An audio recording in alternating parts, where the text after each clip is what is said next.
लोक म्हणतात मला, ह्याला वेड लागलंय. दिवसरात्र फक्त बाळूमामा आणि बाळूमामाचेच व्हिडिओ बनवत असतो. ह्याला काय मिळणार आहे? मला वेड लागलंय. आणि हे साधनसुद्धा वेड नाही. हे माझ्या जीवाभावाच्या मामाचं वेड आहे. माझा प्रत्येक श्वास आणि माझं संपूर्ण आयुष्य मी आता माझ्या बाळूमामाच्या चरणी वाहिलेलं आहे. आणि सुखाच्या शोधात वणवण फिरणाऱ्यांनी हे कान उघडून ऐका. जगातल्या कोणत्याही परिस्थितीत हसत राहणं आणि प्रसन्न राहणं ही जगातली सर्वात मोठी कला आहे.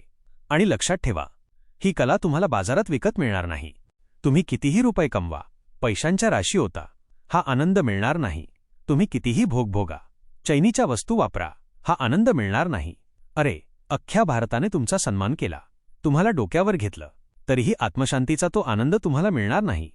कारण जगातला खरा आनंद आणि खरं सुख फक्त आणि फक्त माझ्या बाळूमामाच्या चरणात आहे. पण खबरदार, मामांच्या दरबारात एक नियम आहे. नकळत झालेली चूक मामा पोटात घेतील, तुम्हाला माफ करतील. पण लक्षात ठेवा, जाणून बुजून केलेलं पाप आणि ठरवून रचलेली कारस्थानं याला आदमापुरात माफी नाही.